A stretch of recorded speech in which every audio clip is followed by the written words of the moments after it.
Hello guys, good evening, नमो नमः, नमः संस्कृताय। मैं माला मैम आप सभी का हार्दिक स्वागत और अभिनंदन करती हूँ।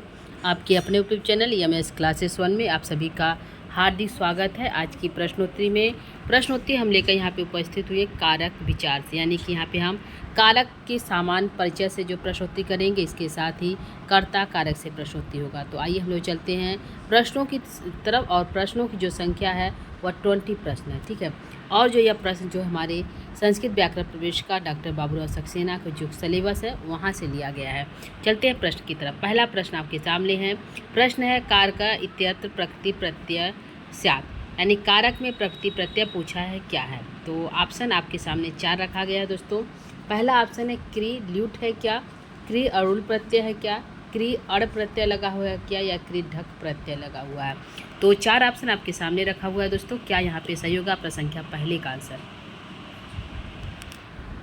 तो यहाँ पे प्रश्न संख्या पहले का आंसर लेते हैं दोस्तों। यहाँ पे हमारा आंसर जाएगा जो है बी की तरफ। क्री प्लस अड़ुल से हमारा बनता है कारक। क्या बनता है? कारक।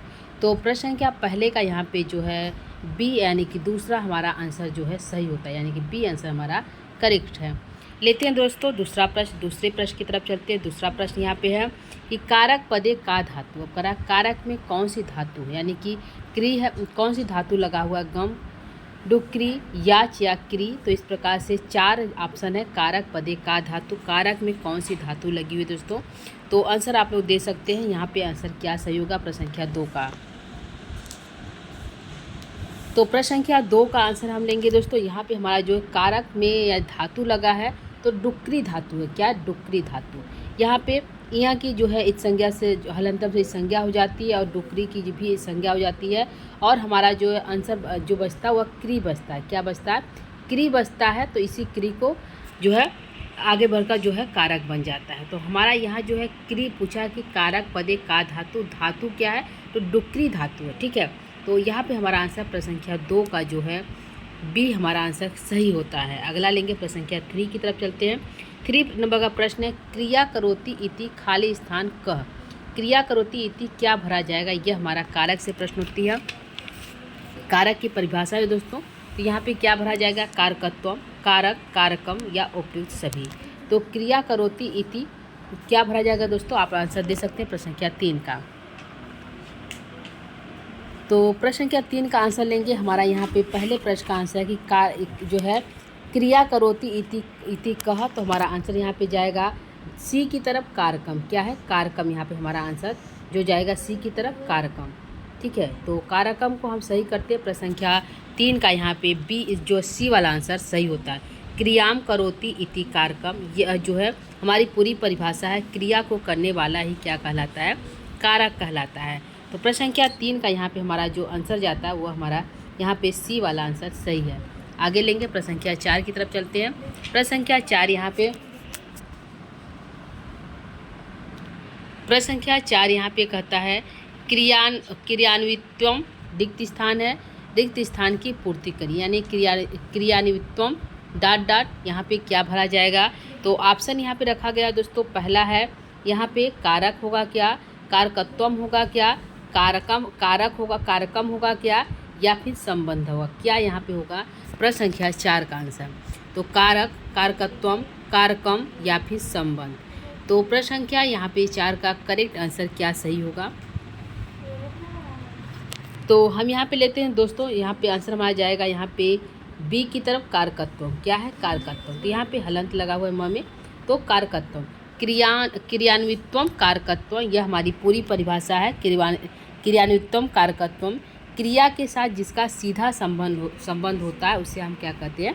कारक कहते हैं। यानी क्रिया के साथ जिसका सीधा संबंध होता है उसे हम कारक कहते हैं। तो हमारे यहाँ पे आंसर बी करेक्ट होता है, क्रियान्वित्वम कारकत्वम, ठीक है। तो प्रश्न संख्या 4 का यहाँ पे बी आंसर हमारा सही हो जाता है। आगे लेते हैं प्रश्न संख्या 5 को। प्रश्न संख्या 5 कहता है क्रियायाम स्वातंत्रेण विवक्षितो अर्थः कः स्यात्। तो बोला है कि इस क्रिया के जो स्वतंत्र रूप से विवक्षा के अर्थ में कौन सा कारक होता है? कर्ता होता है, क्रिया होता है, करण होता है या अपादान होता है। प्रश्न संख्या 5 का आंसर क्या सही होगा। तो क्रियायाम स्वातंत्रेण विवक्षितो अर्थः कः स्यात्। तो हमारा यहाँ पे आंसर क्या सही होगा प्रश्न संख्या 5 का। तो प्रश्न संख्या 5 का हम आंसर लेंगे। यहाँ पे हमारा जाएगा कर्ता। क्या हो जाएगा? कर्ता। तो कर्ता क्या होता है? स्वतंत्र होता है। तो क्रिया को करने वाला जो कर्ता होता है वो हमारे स्वतंत्र होता है। तो यहाँ पे पूछा है क्रियायाम स्वतंत्रेण विवेचितो अर्थ क स्यात्। तो हमारा आंसर जाएगा कर्ता। प्रश्न संख्या 5 का यहाँ पे हमारा जो है बी आंसर करेक्ट है। अगला बनते हैं प्रश्न संख्या 6 की तरफ। प्रश्न संख्या 6 यहाँ पे कहता है जो है प्रतिपदिकार्थ लिंग परिणाम वचन मात्रे खाली स्थान रिक्त स्थान की पूर्ति करोति। यहाँ पे रिक्त स्थान का पूर्ति करोति। क्या यहाँ पे भरा जाएगा? प्रश्न संख्या जो है 5-6 का द्वितीय भरा जाएगा क्या, तृतीया होगा क्या, प्रथमा होगा क्या या चतुर्थी होगा? तो यह जो हमारी पूरी लाइन है जो है प्रतिपदिकार्थ लिंग परिणाम वचन मात्रे, तो द्वितीय होगा क्या, तृतीया, प्रथमा या चतुर्थी? तो यहाँ पे कौन सा आंसर सही होगा दोस्तों? प्रश्न संख्या 6 का। तो यहाँ पे हम आंसर लेते हैं प्रश्न संख्या 6 का। हमारा आंसर जाएगा प्रथमा। क्या हो जाएगा? प्रथमा। तो ये हमारा है प्रतिपदिकार्थ लिंग परिणाम वचन मात्रे, तो आंसर जाएगा प्रथमा। क्या हो जाएगा? प्रथमा। तो प्रश्न संख्या 6 का यहाँ पे सी आंसर करेक्ट है। अगला जाएगा प्रश्न संख्या 7 की तरफ। यहाँ पे प्रश्न संख्या 7 कहता है प्रतिपदिकार्थ मात्रे सुमेलित नास्ति। कह रहा है कि यहाँ पे कौन सा जो है जो सुमेलित नहीं, यानी कि गलत है। तो प्रतिपदिकार्थ मात्रे उच्चई निचई कृष्णम श्री ज्ञानम है क्या, अनियत लिंग मात्रे तटा तटी तटम है क्या, वचन मात्रे एक दो बहवह है क्या, या परिणाम मात्रे हे देवदत्त अत्र आगच्छ है क्या? क्या यहाँ पे सुमेलित नहीं है? यह पूछा प्रश्न संख्या 7 का। तो प्रश्न संख्या 7 का यहाँ पे हम आंसर लेंगे दोस्तों। 7 का आंसर हमारा जो जाएगा वह हो जाएगा यहाँ पे जो पहला है प्रतिपदिकार्थ मात्रे का जो उदाहरण हमारा वह है उच्चई निचई भी है, कृष्णम श्री ज्ञानम भी है। ठीक है। दूसरा अनियत लिंग का उदाहरण है ततः तटी तटम, तो यह भी हमारा जो है करेक्ट आंसर है। तीसरा है वचन मात्रे प्रथमा, तो एक दो बहवा यहाँ पे है, यह भी हमारा जो है सही है। और यहाँ पे जो चौथा है वह है हे देवदत्त अत्र आगच्छ, यह हमारा जो है संबोधनी च का है। क्या है? संबोधनी च का यहाँ पे हमारा ये उदाहरण है, इसलिए हमारा जो है नास्ति पूछा है। तो हमारा आंसर यहाँ पे जाएगा जो है डी की तरफ। यह हमारा जो है सही आंसर हो जाता है। तो प्रश्न संख्या 7 का आंसर हमारा करेक्ट, डी करेक्ट है। आगे लेंगे प्रश्न संख्या 8 को। प्रश्न संख्या 8 है नियत मात्रे अधिक का विभक्ति। नियत लिंग की अधिकता में कौन सी विभक्ति होती है? प्रथमा, द्वितीया, तृतीया, पंचमी। क्या हो जाएगा? लिंग मात्रे अधिक के अर्थ में विभक्ति पूछा है। तो यहाँ पे क्या सही होगा दोस्तों? प्रश्न संख्या 8 का। तो प्रश्न संख्या 8 का आंसर हम लेंगे जो है लिंग मात्रे अधिक के अर्थ में जो है यहाँ पे हमारा जो है लगता है प्रथमा। क्या लगता है? प्रथमा लगता है। तो प्रश्न संख्या 8 का यहाँ पे हमारा जो है पहला यानी ए आंसर सही है।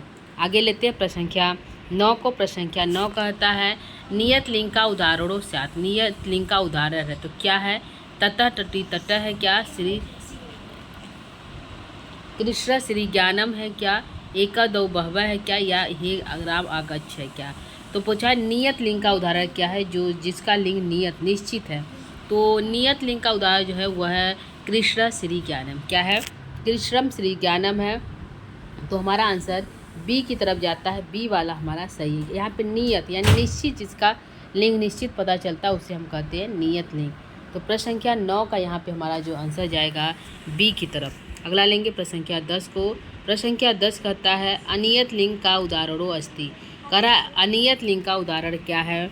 ऑप्शन है तटः तटी तटम है क्या, कृष्ण श्री ज्ञानम है क्या, एक दो बहवह है क्या, या हे राम आगच्छ है क्या? क्या यहाँ पे सही है? प्रश्न संख्या 10 का।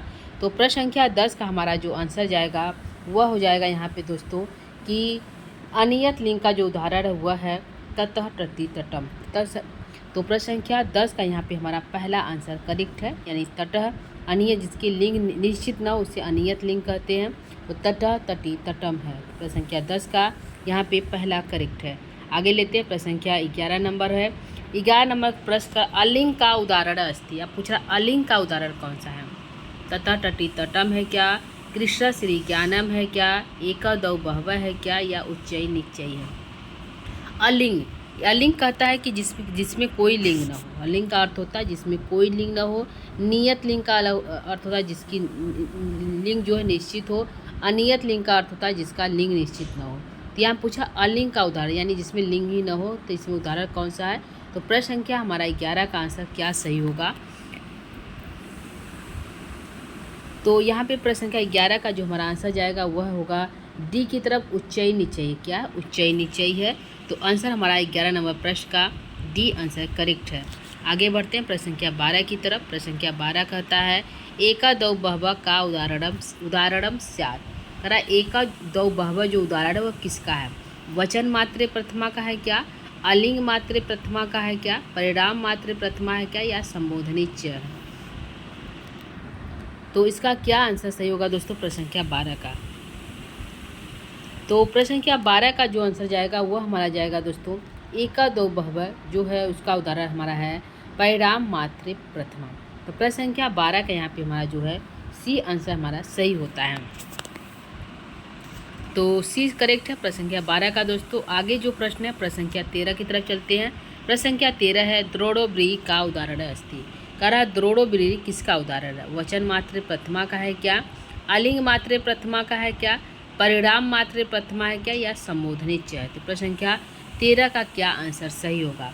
तो प्रश्न संख्या 13 का जो आंसर आ जाएगा वह जाएगा दोस्तों क्या सही होगा? तो प्रश्न संख्या 13 का हम आंसर लेते हैं। आंसर हमारा जाएगा यहाँ पे सी की तरफ परिणाम मात्रे प्रथमा। क्या परिणाम मात्रे प्रथमा है? द्रोड़ो ब्रीहि। ठीक है, तो द्रोड़ो जो होता है एक पैमाना होता है, ब्रीहि एक जो है चावल है। तो चावल को नापने की जो पैमाना होती है उसको कहते हैं द्रोड़ो ब्रीहि। तो हमारा आंसर जो जाएगा परिणाम मात्रे प्रथमा का है। क्या है? परिणाम मात्रे प्रथमा का उदाहरण है। तो प्रश्न संख्या 13 का यहाँ पे सी आंसर हमारा सही होता है। आगे जो प्रश्न है प्रश्न संख्या 14 कहता है कि संस्कृत व्याकरण कति कारक जो है कारकड़ी संति। कह रहा संस्कृत व्याकरण में कुल कितने कारक हैं? तो ऑप्शन यहाँ पे 4 रखा गया है। पहला कहता है पंच है क्या? दूसरा कहता है षष्ठ है क्या? तीसरा सप्त है क्या? या जो है चौथा अष्ट है क्या? यहाँ पे है जो है संस्कृत व्याकरण कति कारकारी संति। संस्कृत व्याकरण में कुल कारक कितने? यह कह रहा प्रश्न संख्या 14 का। तो यहाँ पे जो है संस्कृत व्याकरण में जो है यहाँ पे कारक की संख्या जो है 60 बताई गई। क्या बताई गई? 60 यानी 6 कारक है। कितने हैं? 6 कारक है। तो हमारा आंसर हमारा जो है बी की तरफ जाता है। 14 नंबर प्रश्न का आंसर हमारा जो है बी सही है। संस्कृत व्याकरण में कति कारकारी कितने कारक है? तो 60 कारक है। अगला है प्रश्न संख्या 15 कहता है नियतोपस्थित कह। यानी कि नियतोपस्थित क्या है? प्रातिपदिकार्थ है क्या? संज्ञा है क्या? संधि है क्या? या फिर समास है? तो प्रातिपदिकार्थ क्या कह रहा है वह क्या है? नियतोपस्थित क्या है? तो नियतोपस्थित यह कहता है जिसकी उपस्थिति निश्चित हो, यानी जिसको हम याद करते हैं वह उसकी उपस्थिति हमारे सामने जो आ जाए तो उसको हम कहते हैं नियतोपस्थित है। और वह जो होता है वह जो है किसका है? तो यह जो हमारा है किसका सही होगा दोस्तों? प्रश्न संख्या 15 का आंसर क्या सही होगा? तो प्रश्न संख्या 15 का आंसर कहता है कि जो नियतोपस्थित है वह है जो है प्रातिपदिकार्थ। क्या है? प्रातिपदिकार्थ है, इसको हम कहते हैं नियतोपस्थिति। तो प्रश्न संख्या यहाँ पे 15 का जो है ये आंसर हमारा सही होता है। आगे बढ़ते हैं प्रश्न संख्या जो है यहाँ पे जो है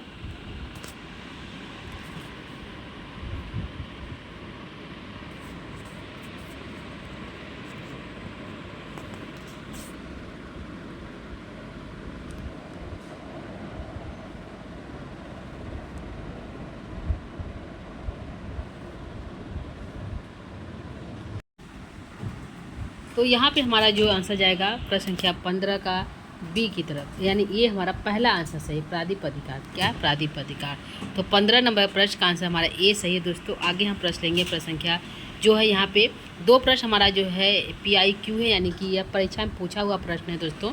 इसको देख लीजिए। यहाँ पे पहला जो प्रश्न कहता है 2 प्रश्न ही है। द्रोड़ो ब्रीहि वाक्य में ब्रीहि पद में कौन सी विभक्ति यह पूछा है? तो प्रातिपदिकार्थ मात्र में प्रथमा है क्या? अलिंग मात्र में प्रथमा है क्या? परिणाम मात्र में प्रथमा या क्या है? संबोधन प्रथमा है। तो जो ब्रीहि है यह जो कहता है द्रोड़ो ब्रीहि जो है इसमें जो है परिणाम मात्र में प्रथमा है। क्या? परिणाम मात्र में प्रथमा है। जो ब्रीहि शब्द है उसमें मैं पूछा कौन सी विभक्ति है, तो उसमें जो विभक्ति है वह जो परिणाम मात्र में प्रथमा विभक्ति है। तो प्रश्न संख्या 1 का ये जो लिखा हुआ PIQ उसका जो हमारा आंसर जाएगा सी की तरफ, सी आंसर हमारा सही है। अगला जो प्रश्न है प्रश्न संख्या दूसरा है, संबोधनीय च सूत्र में विभक्ति होती है। तो ये संबोधनीय च में कौन सी विभक्ति होती है? तृतीया विभक्ति होती है, द्वितीया होती है, प्रथमा होती है या फिर चतुर्थी होती है।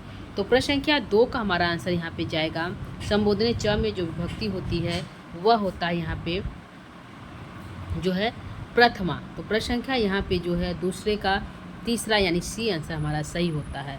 तो दोस्तों यह हमारा जो है कारक से सामान्य प्रश्नोत्तरी था, यानी कि कर्ता कारक से प्रश्नोत्तरी था। यहाँ पे कुल जो है 15 प्रश्न जो है लाया गया था दोस्तों। तो आज के लिए इतना ही रखेंगे। आगे की जो प्रश्नोत्तरी हमारे कारक से ही रहेगी। तो आगे की प्रश्नोत्तरी हम कल जो है पुनः लेकर उपस्थित होंगे दोस्तों। तो आज के लिए इतना ही। नमो नमः, नमः संस्कृता, धन्यवाद, थैंक यू।